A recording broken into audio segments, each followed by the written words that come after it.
Good afternoon.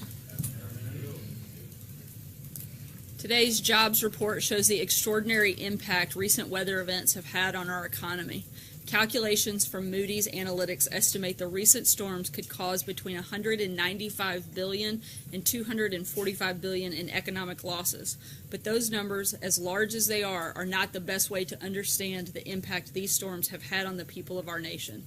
President Trump has now personally visited storm-ravaged areas in numerous states and territories. He's seen the devastation, and he's looked into the eyes of Americans struggling to find hope in the midst of heartache. The President has committed to these people that we will walk with them every step of the way as they rebuild their homes, their communities, and their lives. And he has committed to all Americans that we are going to build an economy that works for everyone. We are encouraged to see that the unemployment rate has once again dropped and workforce participation vaulted to a 3.5-year high. This report underscores the need for Congress to work with us to grow the economy and create jobs. The importance of passing tax relief for American workers and business cannot be overstated. We have a once-in-a-generation opportunity to create a tax code that is simple, fair, and easy to understand. That means getting rid of the loopholes that primarily benefit the wealthiest Americans and special interests. It also means lowering taxes for middle-income Americans so that they can keep more of their hard-earned paychecks and buy the great American products made by American manufacturers. Today, the President signed a proclamation declaring October 6th National Manufacturing Day. This honors the men and women who create the products that power our communities, improve our lives, and defend our nation. The people who, as the President says, believe in those beautiful words, made in the USA.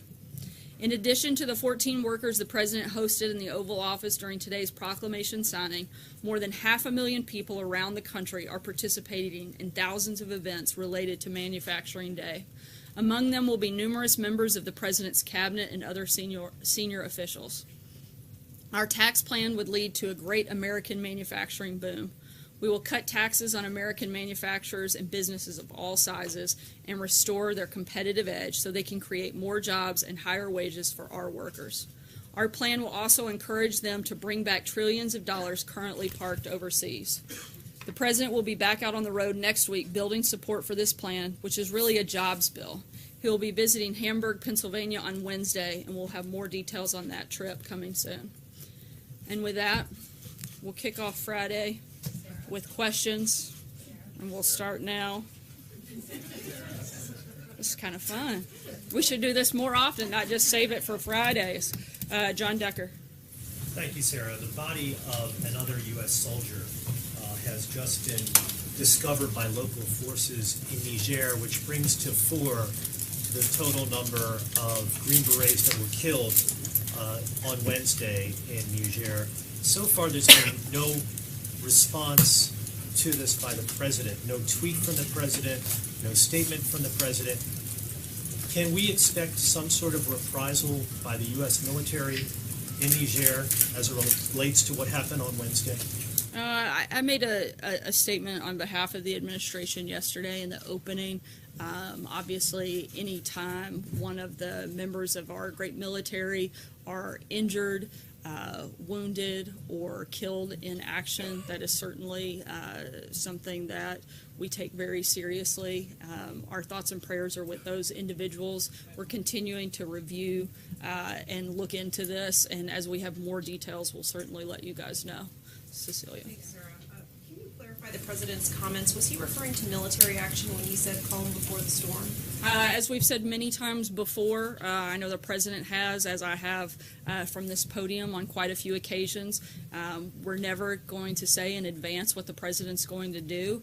And as he said last night, in addition to those comments, you'll have to wait and see. But how seriously should the American public or American adversaries, for that matter, take these comments? Was it a joke? Was it serious? I think you can take the President protecting the American people always extremely serious. He's been very clear that that's his number one priority, and if he feels that action is necessary, he'll take it. Steve? Sarah, when the President said that he wants his military leaders to give him military options faster, does he feel like they are intentionally slow walking these options to him? No, not at all. But this is, as you know, he's a person who likes to take action and take it quickly. And I don't think you should read into anything beyond that, as he wants options on the table so that he can make quick decisions. Just a general comment, or did he mean a specific country? I believe it's just a general comment. I'm not aware of anything specific that was in reference to. Sarah, I have two questions. One on the soldier who was killed in Niger, and the other on DACA. On the soldier, when was the president made aware that there was a fourth soldier that was missing in action, and when did he become aware that unfortunately that soldier had been killed and discovered by local forces? I believe that the notification was yesterday, but I'd have to get clarification on the specific timing of when that took place. When was the president made aware that that soldier's body was found? I know that it was pretty soon after that had been discovered, but as far as like an exact time, I couldn't give you that. But I know Chief Kelly kept him updated constantly on that situation as it evolved. And for the question on DACA, today the president welcomed Hispanic American leaders to the White House. He did not mention his decision to end DACA during his remarks there. He did not renew his call for Congress to protect those who are going to be vulnerable for deportation starting in March. Why did he not bring that up? Look, I think he's been clear. There's no reason to continue to reiterate the same position that he's held. He's called on Congress to act on it. You can expect in the coming days that he'll lay out his responsible immigration reform. I think you can count on that to happen very soon, and that's all part of the process moving forward. But he hasn't been unclear about what his position is on that front. April. Sarah, going back to calm before the storm. When presidents deal with world matters like this, all options are on the table. Has this White House exhausted diplomacy? Because for him to say the calm before the storm, and listening to what you just had to say. We're continuing to put maximum economic and diplomatic pressure on countries like North Korea. We're going to continue to do that, but at the same time, the president's going to keep all of his options on the table. Our position has not changed. It's been very consistent. Korea, that's the storm. I'm just using that as an example. I think we've got a lot of bad actors in the world, North Korea, Iran. There's several examples there. Blake? Sarah, let me ask you about the HHS decision today to expand the contraception waiver. The ACLU has already filed a lawsuit, or at least announced its intention to, and this was their response. They said, and I quote, "The Trump administration is forcing women to pay for their bosses' religious beliefs." They go on to say, "We're filing this lawsuit because the federal government cannot authorize discrimination against women in the name of religion or otherwise." Your response to that would be what? I don't think it's been a secret that I would probably never use the ACLU to get any of my talking points. The president believes that the freedom to practice one's faith is a fundamental right in this country, and I think all of us do.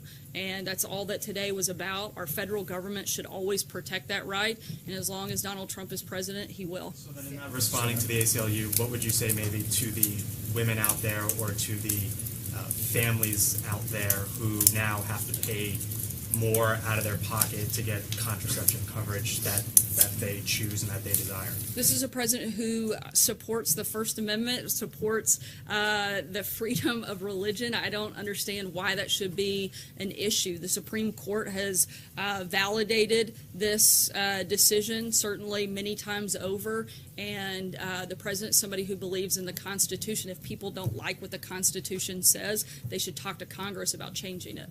Hallie. I want to follow up on that, but I have it for you. Given the lawsuits that the ACLU has already filed, said it would plan to file, is the administration prepared to defend this contraceptive mandate rollback all the way to the Supreme Court if need be? The Supreme Court's already made clear what their position is, and it supports what this administration has done. There will be a legal fight that escalates to the Supreme Court. I think if it does, it'll show that this administration is on the right side of the law. And then my question, Sarah, was just on the calm before the storm issue again, because if the president wants to preserve... Why would we ask the same question? Well, it's a different question, It's actually. Friday, so I thought maybe we'd change it. It's actually a follow-up, because if you said the president wants to preserve an element of surprise. So if he wants to preserve an element of surprise, why would he dangle hints about his actions in the first place? I don't believe he did. Matthew. You'll find out and brought up a calm before the storm. Simply unprompted. He didn't talk about any specific actions at all. Matthew. If I could ask two questions. First, following up on the HHS change, does the White House have any estimate of how many people could lose access to birth control under this change? I'm not aware. I'd refer you to HHS for specifics on that data. Just a quick follow-up on a different topic. The president repeated earlier today that the U.S. is the highest taxed nation in the world. That's not true. So why does he keep making that statement? Why does he stick to that talking point? I believe there are specific sectors within the country that are among the highest taxed in the world, and we'll be happy to provide. We'll be happy to provide that data to you, John. Thank you, Sarah. I have two questions.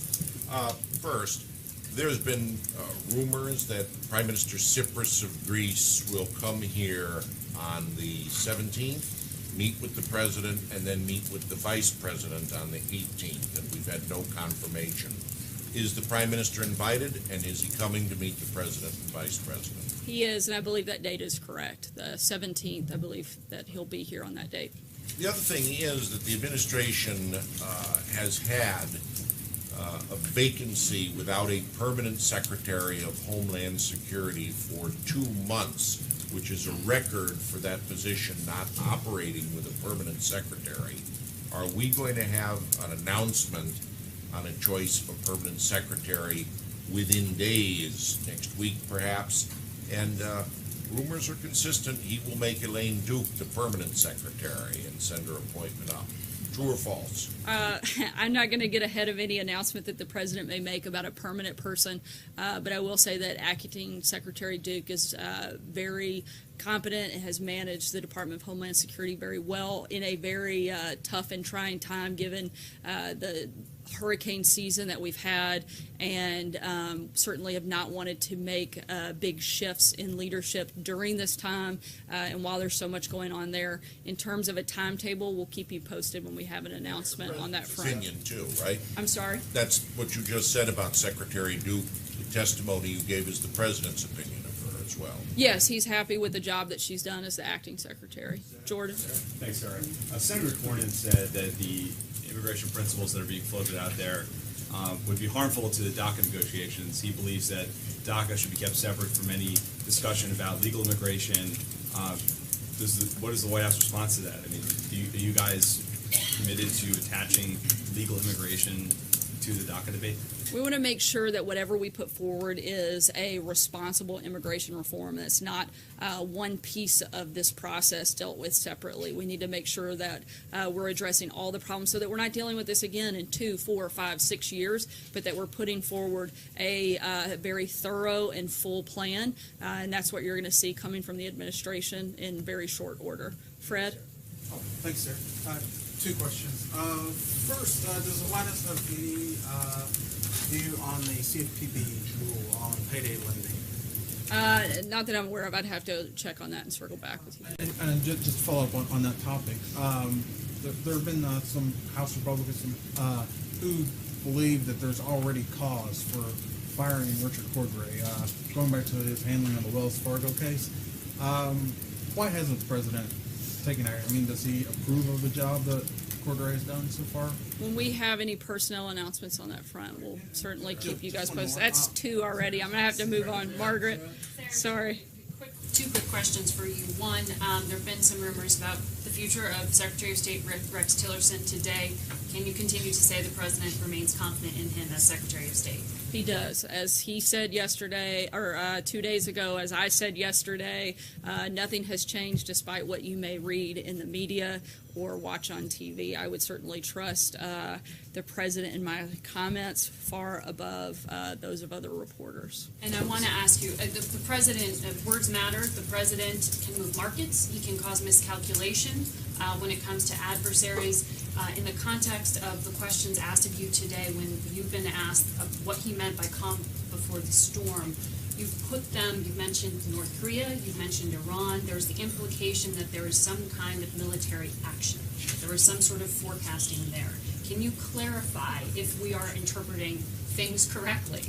I haven't been specific about anything. I've also talked about the fact that we're continuing to put maximum economic and diplomatic pressure on countries like North Korea. I'm simply saying that all options are on the table as they have been, and we're not going to announce what actions we'll be taking until that moment comes. Why did he say that? Sarah, can you be more specific about the president's position on bump stocks? Would he be open to legislation clearly banning them? As I said yesterday, we want to be part of that conversation. We want to gather more information. We're going to continue to do that over the coming days, and that's the current position. It hasn't changed since yesterday.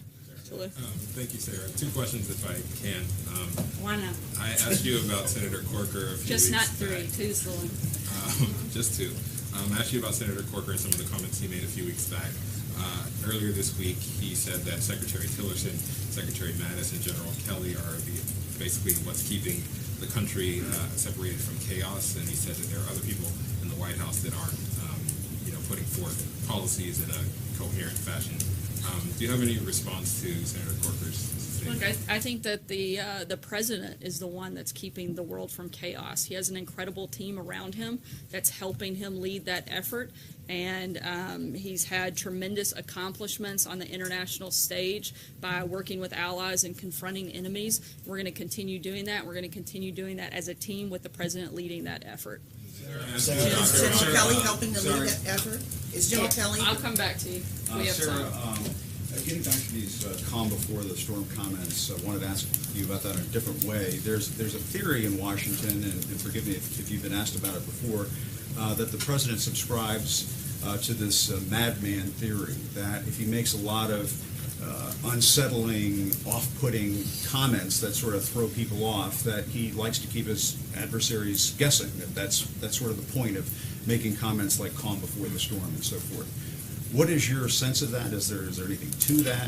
I think the president's addressed this himself. He certainly doesn't want to lay out his game plan for our enemies. So if you're asking, is the president trying to do that? Absolutely. I mean, I don't think I don't think that that's a secret. I wouldn't say necessarily that he's trying to throw people off, but he's not trying to broadcast or telegraph his exact actions. I think we've seen what a failure it is when an administration does that, and this is a president who's going to do it differently and do it better. Just a quick follow up on that. So when they sort of catch their breath in this town, when they sort of hold their breath in this town, when he says something like that, you have a smile on your face. I mean, is that somewhat satisfying? No, I just picture people in this town actually holding their breath. That might be a welcome surprise for most of America. Go ahead. Sarah, just one more thing I want to pick up on what Margaret was trying to get at, I think, is let me put it to you this way. Can you exclude the possibility that the president was actually just being mischievous?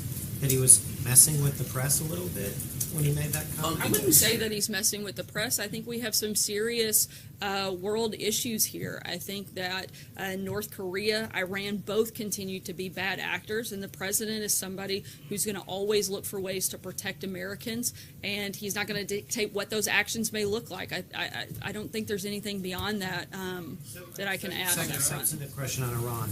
A couple days ago, Senator Tom Cotton gave a speech in which he said he believes the best outcome for the Iranian nuclear deal would have it to be referred to Congress, but rather than have Congress reimpose sanctions, which he called a backward-looking step, we would use this period of 120, 90 days to renegotiate several terms of the deal. Does the White House think that that sounds like a plausible, like a good way to deal with the Iran nuclear deal? I'm not going to get ahead of the president's announcement on the decision that he has. What I can tell you is the president isn't looking at one piece of this. He's looking at all of the bad behavior of Iran, not just the nuclear deal as bad behavior, but the ballistic missile testing, destabilizing of the region, #1 state sponsor of terrorism, cyber attacks, illicit nuclear program. He wants to look for a broad strategy that addresses all of those problems, not just one-offing those. That's what his team is focused on, and that's what he'll be rolling out to address that as a whole in the coming days. Steve? Follow up on that. Is it the president's wish that Congress reimpose sanctions on Iran for those bad acts you're talking Again, about? I'm not going to get into the details of what the president's decision is until he makes that later in the week. Another question about Cuba, Sarah, about Cuba. Our CBS News reporting today has taken this story to a new level. There are now Americans who do not work for the government who are saying that they're subject to these health attacks. The State Department is telling us that there are a handful of Americans who have reported these symptoms. What's going on here? How is the White House viewing this? How are we going to get to the bottom? Something we take extremely seriously. We're continuing to investigate. The State Department is taking the lead on this effort, and we're going to continue looking into this until we get some real answers. Call me Sarah. I'll come back. Just to drill down a little bit on what you said yesterday about press, saying that we owe it. I don't think anybody disagree that we should be as accurate, fact-finding as possible. But to flip it, do you and the president believe the president has a responsibility to be as truthful and honest with us as possible? Has he done it? And for those surrogates who have used your terms, alternative facts, would they then not do that? Absolutely. I think we all come here every day and do our very best to give you the best and most accurate information that we possibly can. April? I think so. Okay, going back to the answer about leadership, the president's leading, is General Kelly part of that leadership team with the president as he's leading in this White House? Absolutely. Does the president have confidence in General Kelly? Absolutely. And if today's Friday, could we expect a resignation today from anyone? I don't think so, April. David? Thank you, Sarah. Since we last heard from you, the film producer Harvey Weinstein has become the subject of some very serious sexual harassment allegations. And there's building pressure among Democrats who received campaign donations from him to send the money back. And I note that this particular producer was very critical of the president during the campaign and suggested that Latinos in Hollywood would be deported if he were elected. Does the president support the idea that Democrats who got donations from this person should send the money back? I think it's a decision for those individuals to make. Whether or not that's money that they want to take, that's up to them. That's certainly not a decision for us to make. Deb? One more, I'm sorry. Why hasn't the president fired John Koskinen from the IRS, given all the scandal over the conservative targeting scandal that he commented about so much during the campaign? Why does John Koskinen still have his job? I'll have to ask him, David, and get back to you. Deb? Las Vegas question. The president lavished praise on the Las Vegas police for their amazing handling and their response after the Sunday mass shooting. Nevadans credit federal programs that train aides to deal with terrorist attacks. I'm sorry, can you speak up a little bit? Nevadans credit federal money programs that train them to deal with terrorist attacks for their great response. You all have cuts in those programs in your budget plan. Are you rethinking that? I think at this point we're continuing to move forward. If there is a moment where we feel like the safety and security of American citizens may be at risk because of cuts, I think we'd have to revisit it at that time. Jim? Sarah, the nation lost 33,000 jobs in September.